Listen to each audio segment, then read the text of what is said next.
First off, I'd like to start out by thanking Mr. Cabildis and the Historical Society for putting on this event. As they've done in the past, it's always a great event, and we have an excellent turnout tonight. It's really nice to be invited and be a part of it. Quick recognition, I just want to recognize in the back, I believe I see Senator Oroho back there. I believe I see Allison McCose. I don't see Gary, I'm not sure he's here, but I'd like to thank you now for your support. I appreciate it. I know you've come out to support me, and I appreciate that. A quick bio about myself, for those of you who don't know. I've lived in Ogdensburg 14 years with my wife, Susan. I have 3 kids, all in the Ogdensburg school system. Also enjoying the values and traditions that this town has offered our kids as well as us, and the camaraderie and friendship of the residents is second to none. I grew up down in Morris County, and recently I was at a football game. It was actually in East Hanover, and my son and I went down there looking to check out my old town, and didn't know anybody. And I realized when my son said to me, "Dad, everybody from Ogdensburg knows everybody," and he's right. I realized then this is my hometown now, and I really am grateful that my wife and I chose Ogdensburg. I've served you as a councilman for 3 years. I am your current council president. I'm your fire commissioner as well. When I stood up here 3 years ago to run for council, I had no experience, and I didn't know what I was in for. I just knew I wanted to get involved. And what I realized very quickly after getting involved with the Ogdensburg Council is you can actually make a difference. You can make a difference while you are serving the people that you live amongst, your family, your friends. As soon as I realized you can make a difference, I started working a little harder, and I started asking a few more questions. And I remember Mayor Ciasullo's said often, Steve's not afraid to ask the hard questions. Well, I'm not.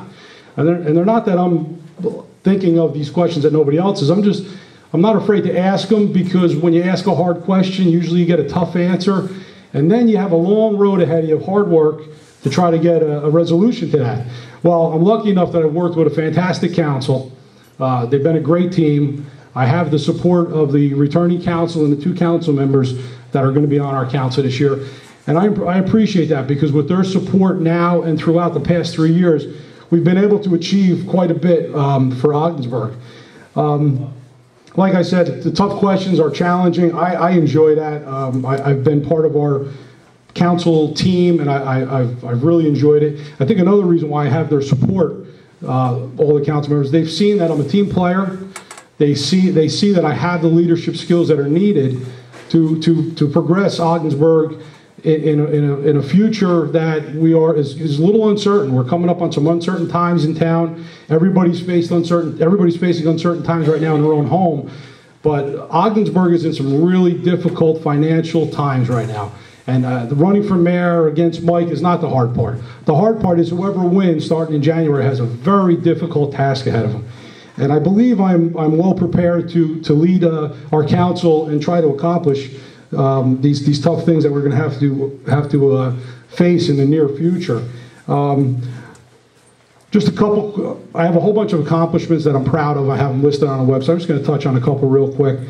Recently, Edison Road. Everybody knows we had a storm. We had a big situation where the road was closed, and Heater's Pond was possibly not going to nobody was going to get to Heater's Pond for a year, and maybe nobody was going to be able to drive into Sparta using that road for a year.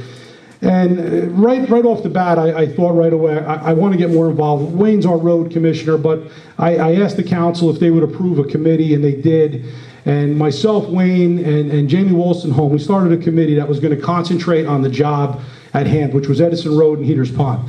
And I'm very proud to say that with a lot of hard work, a lot of effort, shared service, plenty of teamwork between the 3 of us, and a lot of help along the way, we were able to get Heater's Pond open and ultimately get Edison Road open in less than a year at a fraction, and when I say a fraction, I mean a fraction of the estimated original cost. I'm very proud of that.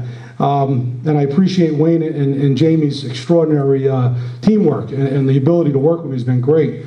Also, recently, we're dealing with a situation now that I was thinking of what other issues I could bring up that were accomplishments. Dealing with an issue now down on Glenbrook Road, which is it's a brook. We have an issue down there with the heavy silt buildup, and we're getting some neighbors and some residents are being flooded out. And when the mayor asked who wanted to jump on board and take over this project, you could hear a pin drop in the council chambers. And once again, I was foolish enough to raise my hand. So I became in charge of this project. Well, I had no idea what it was going to entail. With a lot of time, a lot of work, a lot of energy, I was able to get this project underway. It is now underway. And I did something that I didn't expect to do. But I actually, when I heard when I heard the roadblocks being laid out, and some of them were by the DEP, I actually went ahead and contacted the DEP, something that is kind of unheard of. But to make a long story short, in the end, the DEP has come back. They've offered to help the borough. They've slashed over $10,000 off of the requirements to get the creek cleaned up, and we are currently underway, and I'm proud of that, and I'm glad that I could break through to the DEP and get some progress. I'm on the police negotiation committee. I got my 1-minute sign. I want to bring that up because I think it's very important.